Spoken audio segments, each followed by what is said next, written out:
My name is Lauren Whitaker, and I used to think generosity was proof of love. Now, I know it can also be the leash people wrap around your throat while smiling at you across a dinner table. My nephew Cody got drunk at a family dinner and called me the sad aunt who buys love in front of everyone. And they all laughed like it was the funniest thing they had ever heard. I sat there staring at my plate, at a cold square of lasagna I had barely touched, while something inside me snapped. Not loudly, not dramatically. It was quieter than that, cleaner, like a thread being cut.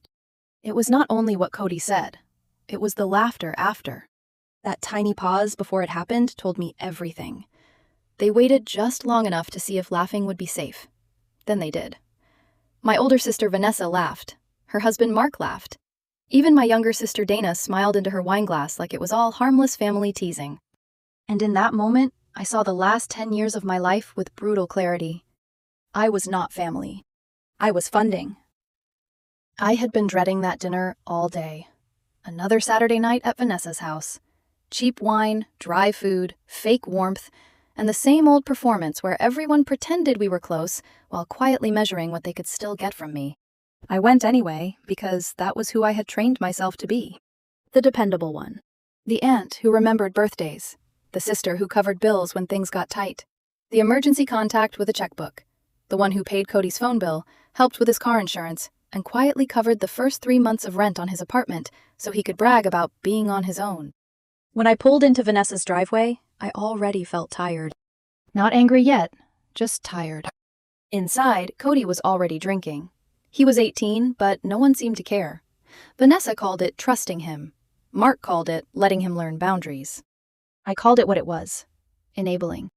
Dinner was exactly what I expected. The lasagna was dry around the edges. Mark talked too loudly about work. Vanessa made one of her little comments about how people without children never really understand sacrifice. Dana kept trying to change the subject, but even she had learned not to push too hard in that house. Cody got louder with every glass. He told stories that went nowhere. He laughed before anyone else did. He leaned back in his chair like the whole room existed to admire him. Nobody stopped him. Nobody ever had. Then he lifted his glass toward me, grinning with that sloppy confidence only spoiled kids and drunk adults seem to have. To Aunt Lauren, he said, the sad aunt who buys love. For a second, nobody moved. I remember the hum of the refrigerator, the scrape of Mark's fork against his plate, the candle between us flickering like it wanted to disappear too. Then Mark laughed. Vanessa covered her mouth, but she laughed too. Dana shook her head, smiling like she wished I would take it well. Cody looked proud of himself. I did not say anything. I just looked down at my plate. But inside, I was done. I drove home that night feeling foolish in a way I had never felt before. Not sad, not heartbroken. Foolish. Every birthday gift, every emergency payment, every time Vanessa cried on the phone because the mortgage was late, every time Mark acted embarrassed before accepting help anyway. Every time Cody needed something and I told myself, he's young, he'll appreciate it someday. He did appreciate it. He appreciated it enough to mock me for it. By the time I parked in my driveway, I knew exactly what I was going to do. Cody's phone plan? Canceled. Car insurance? Gone. Rent support? Finished. Not another cent. Let his friends drive him around. Let him sleep on someone else's couch. Let him learn what independence feels like when the person holding the floor under him finally steps away. He tried calling me Sunday from someone else's phone. No apology. Just a message. Can we talk? I did not answer. Monday morning, Vanessa called. She did not call to fix anything. She called to remind me of my place. So you canceled everything? She said. Yes. There was a sharp silence. Lauren, don't you think you're being a little petty? I almost laughed. Petty. That was the word she chose for the moment I stopped paying for the privilege of being humiliated. I'm not discussing this, I said. Then Mark got on the line. I could hear Vanessa breathing in the background. You've always done this, he said. You throw money around, then act like everyone owes you worship. I stayed quiet. He kept going. At the end of the day, you're still the woman who spends Christmas alone. Don't pretend helping makes you some kind of hero. You've been buying your way into this family since Cody was born. There it was. The truth, finally brave enough to come out ugly. For years, I had helped them. When Mark lost his job in 2017, I covered their mortgage for 4 months. When Cody needed braces, I paid half. When they wanted to surprise Cody with a car for his 17th birthday, I was asked to co-sign, then quietly cover the insurance too. All that time, I thought I was helping. They thought I was begging to matter. "I'm done," I said. Vanessa snapped. "Done with what?" "With acting like this is normal." Then I reminded her about the rental house upstate. A 2-unit property we bought together 10 years ago with part of our mother's inheritance. I had put up most of the money. Vanessa was supposed to handle maintenance. I handled the books. For years, she had taken half the rental income like clockwork. I told her my lawyer had drawn up paperwork over the weekend. A buyout offer. Fair price, notarized. Clean. She could sign it or contest it, but either way, I was separating myself from her. "You're going to cut your own sister out of the only decent investment she has?" Vanessa asked. "Yes." Her voice changed then. The anger slipped, and panic showed underneath. Before she could speak, Mark took over again. He called me cruel. He said I was embarrassing a teenager who looked up to me. He said nobody ever forced me to give money, and if I chose to do it, that was on me. Then Vanessa came back, crying now. "You're doing this because you're lonely," she said. "Because you can't stand seeing a real family love each other." That one should have hurt. Instead, it clarified everything. "You're right," I said softly. "Maybe I won't have anyone. But at least I won't be lied to, used, and laughed at by the people I kept afloat." Then I hung up. By Friday, Cody was back in his childhood bedroom. No apartment, no car, no phone plan, no rent money. Just a mattress, a secondhand laptop, and 2 parents suddenly staring at the life they had built on money they never wanted to admit came from me. And that was when I understood something chilling. This was not the collapse. This was only the first crack. By the end of the first week, the silence from Vanessa's house became louder than any screaming match could have been. Nobody called me anymore. No passive-aggressive texts. No fake attempts at peace. No family group memes pretending everything was normal. Just silence. And somehow, that silence told me exactly how badly things were falling apart over there. Dana kept feeding me little updates, though she tried pretending she was staying neutral. "She's furious all the time," she told me one afternoon over the phone. "Vanessa's snapping at everyone." "And Cody?" Dana exhaled slowly. "He's handling it badly." Of course he was. 2 weeks earlier, Cody had been posting filtered photos from his apartment like he was some self-made success story. Gym selfies, mirror pictures beside the car I helped insure, captions about freedom and independence. Now he was back home, sharing a wall with the laundry room and getting yelled at for leaving dishes in the sink. I didn't feel sorry for him.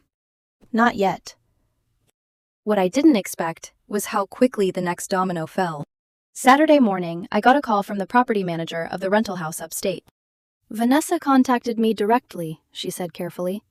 "She told me to ignore any ownership changes until she sorts things out legally." I stared out my kitchen window for a long moment before answering. "Thank you for letting me know."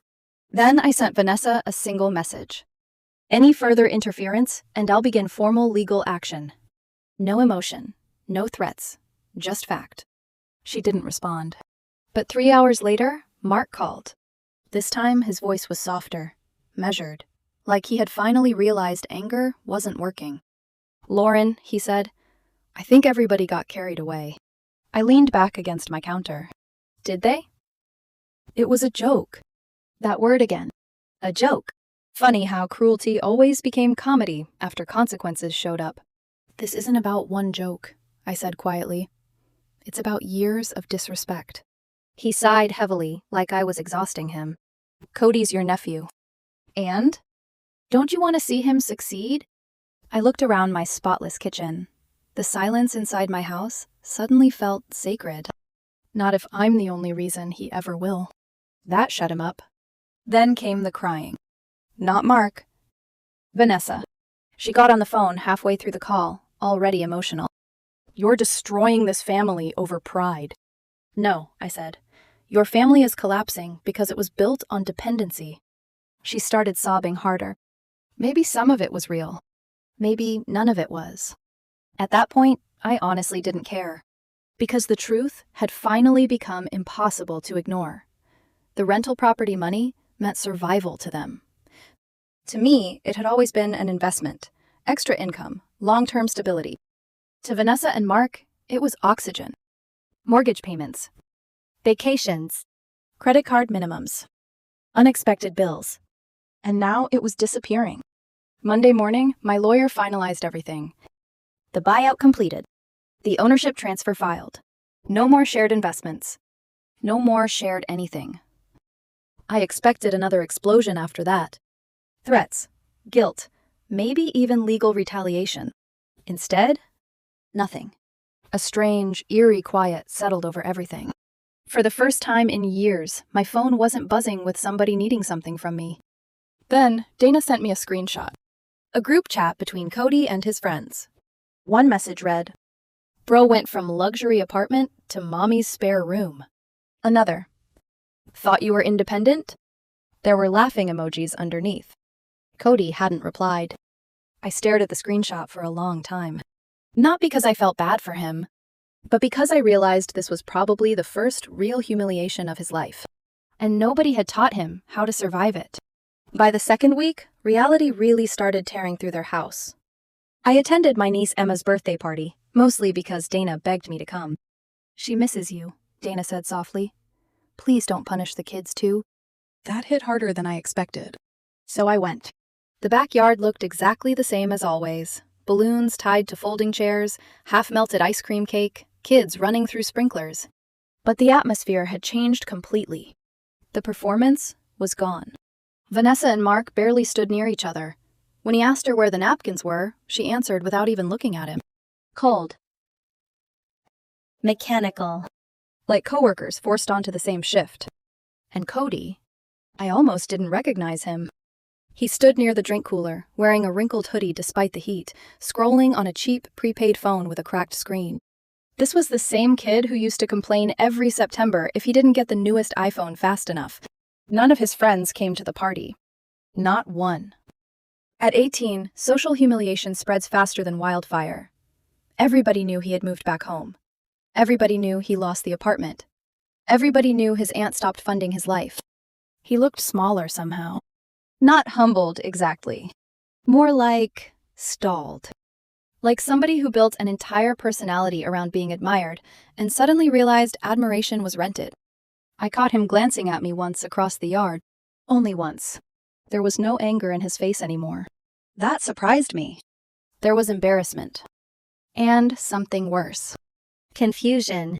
As if he genuinely could not understand how one sentence at dinner had destroyed his entire life. But it wasn't one sentence. That was what none of them understood. The sentence had only exposed the truth that had already been rotting underneath everything. Later that night, after I got home, my phone buzzed. A text from Vanessa. 2 words. "You win." I stared at it for nearly a minute. It didn't feel like winning. Winning was supposed to feel satisfying. This felt like finally opening a door and finding mold behind the walls. A few hours later, another message arrived. Longer this time. "We can't keep up with the mortgage without the rental income. You know that." I read it twice. Then locked my phone without replying. Because no, I didn't know that. I didn't know one monthly check was the only thing holding their entire life together. And honestly, it was no longer my responsibility to care. The next day, Dana called again. "You know Vanessa threw a mug at Cody yesterday?" I paused. "What?" She missed, but it shattered against the wall. Dana sounded exhausted. He blamed her for everything. Said she never prepared him for the real world. I almost laughed at the irony. Prepared him? They had protected him from reality so aggressively that basic adulthood now felt like abuse to him. "He's applying for jobs," Dana continued, "but nobody's calling back." No experience? None. And apparently he already has a reputation around town for being lazy. I walked slowly through my living room while she talked. Outside, rain tapped softly against the windows. "He sleeps all day now," Dana said quietly. "Stays up all night gaming. Vanessa and Mark fight constantly. The whole house feels toxic." I pictured it perfectly. Broken tension. Dirty dishes. Closed bedroom doors. The sound of people blaming each other because blame was easier than accountability. Cody had gone from curated Instagram freedom to hiding in his childhood bedroom, pretending adulthood was unfair. And Vanessa? For the first time in her life, she was being forced to confront how much of her stability had come from me. Not her husband. Not careful planning. Me. I thought they would stay quiet after that. I thought pride would keep them away. I underestimated desperation. 2 weeks later, Cody showed up at my front door. Alone. He wore sunglasses even though the sky was cloudy, like he was trying to hide from the world itself. When I opened the door, he held out a manila envelope without speaking. He looked thinner. Or maybe just emptier. I took the envelope slowly. Inside was a typed document. 4 pages long. The title nearly made me laugh out loud. A formal request for continued support. I blinked. Then kept reading. The letter claimed I had caused him emotional and financial distress by abruptly removing critical support systems foundational to his stability. Foundational. The language sounded ridiculous and overly formal, like something copied from the internet by someone trying to sound intelligent. Then I reached the final page. 2 signatures. Cody's. And Vanessa's. For a second, I genuinely thought it had to be a joke. Then I looked up at him. His face was serious. Completely serious. That was the moment I realized something horrifying. They truly believed my support belonged to them. I looked back down at the letter and started laughing. Not bitter laughter. Real laughter. The kind that escapes when reality becomes so absurd, your brain refuses to process it any other way. Cody stood there stiffly on my porch, while I laughed into the pages he had handed me. He didn't laugh. That was the saddest part. He genuinely believed this made sense. The document talked about abandonment, emotional harm, financial destabilization. It described me as a maternal support figure who had suddenly withdrawn essential resources without warning. Resources. Not love. Not family. Resources. Like I was a canceled subscription service. Finally, I lowered the papers and looked at him carefully. You had your mother sign this? His jaw tightened. She helped write it. Of course she did. For one brief second, I almost pitied him. Because what chance did Cody ever really have? Vanessa and Mark had raised him inside a bubble where accountability was cruelty and consequences were abuse. Every inconvenience became somebody else's fault. Every rescue became expected. And now the world was introducing itself all at once. I'm not signing anything, I said calmly. I didn't ask you to sign it. Then why are you here? He hesitated. That hesitation told me everything. Underneath the arrogance, underneath the entitlement, underneath the performance, he was scared. Not scared of me. Scared of life. Because for the first time, nobody was cushioning the fall. You really just cut me off, he said quietly. I stared at him. You called me the sad aunt who buys love. He looked away immediately. I was drunk. No, I said softly. You were honest. That hit him harder than yelling would have. I could see it in the way his shoulders shifted. He opened his mouth again, probably searching for another excuse, another defense somebody else had taught him to use. But nothing came out. Eventually, he just nodded once and walked away. And for a tiny moment, watching him disappear down my driveway, I wondered if maybe that should have been enough. Maybe I should have let the story end there. But the damage inside that family was already spreading faster than any of us could stop. That same week, I made a quiet phone call to the HOA board in Vanessa's neighborhood. A woman there owed me a favor from years ago after I helped her during a brutal divorce. I asked one simple question. Is Vanessa's house in good standing? Silence. Then, not exactly. Turns out they were behind on HOA dues. Not catastrophically behind, but enough to trigger warnings. Enough to matter. A week later, I attended the board meeting, quietly. I didn't speak much. I didn't need to. I simply sat in the back while financial concerns were discussed. Late payments, compliance notices, possible penalties. I never warned Vanessa. I never threatened her. But somehow, she found out I had been there. Friday evening, she exploded. She showed up at my house just after sunset, slamming her car door so hard I heard it from inside. When I opened the front door, she was already marching up the walkway. Her face was flushed bright red. Not with anger anymore. With panic. "You're going too far!" she shouted. I stayed silent. "This is family, Lauren. Families fight. Families say stupid things." Still silent. "You don't destroy people over mistakes." That word again. Mistakes. Like years of dependency, manipulation, and disrespect were little accidents that deserved endless forgiveness because blood was involved. She kept yelling in my driveway while neighbors peeked through curtains. Finally, when she ran out of breath, I asked one question. "When did you decide my helping you meant you owned me?" The silence after that felt enormous. Vanessa blinked at me. For the first time since all of this started, she genuinely looked lost. Not manipulative. Not angry. Lost. Like she had never actually examined the foundation beneath our relationship before. Maybe she truly believed family meant permanent access, permanent forgiveness, permanent sacrifice from whoever had the most to give. She opened her mouth, closed it again, then shook her head slowly, like she could not understand how everything had unraveled this badly. Honestly, maybe she couldn't. Maybe people get so used to being saved, they stop noticing the person drowning beside them. Eventually, she turned around and left without another word. After that, everything went quiet. Truly quiet. No calls. No guilt. No passive-aggressive messages sent through Dana. Nothing.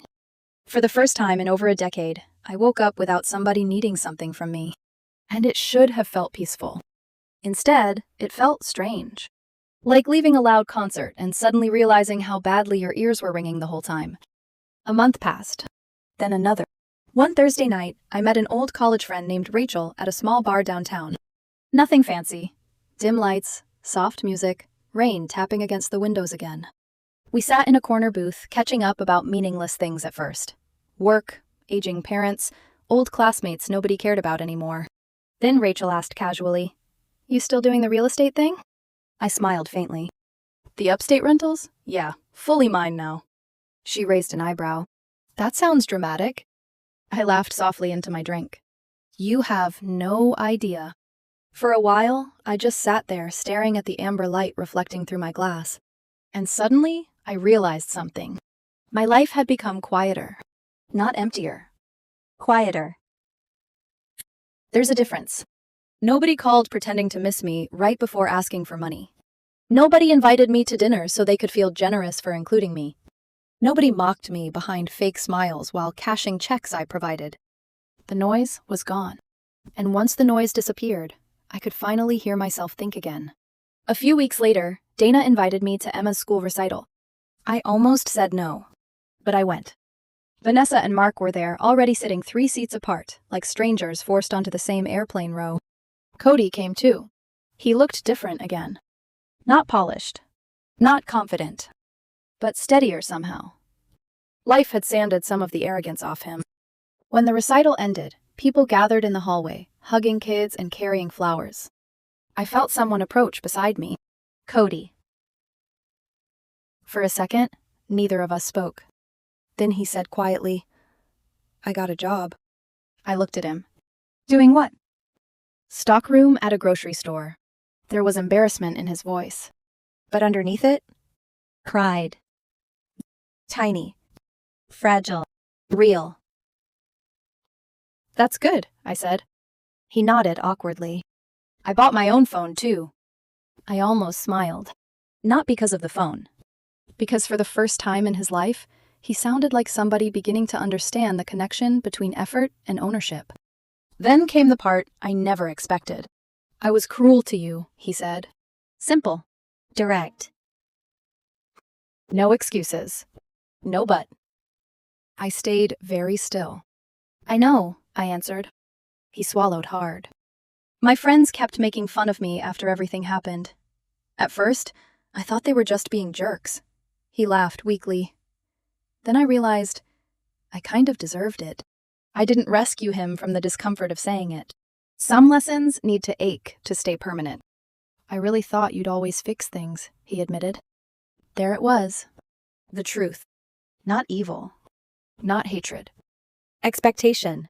An entire family built around the certainty that Aunt Lauren would absorb the damage forever. I won't anymore, I said gently. He nodded. I know. And strangely, that was enough. Not forgiveness. Not reconciliation. Just honesty. Later that night, after I got home, I stood alone in my kitchen with the lights off, looking out at the dark street. I thought about that dinner. That single sentence. The sad aunt who buys love. For weeks, I believed it was the cruelest thing Cody could have said to me. But standing there in the quiet, I finally understood something else. It had also been the last gift they ever gave me. Because it forced me to see the truth. And once you finally see the truth, you cannot go back to pretending. Now when I see my family, things are different. Nobody jokes too loudly anymore. Nobody casually asks me for money. Nobody treats my presence like an open wallet sitting at the table. And every once in a while, I catch Vanessa watching me with this strange expression on her face. Not anger. Not resentment. Recognition. Like she finally understands exactly when she lost me. Not during the arguments. Not during the paperwork. Not during the screaming in my driveway. She lost me the moment everybody laughed.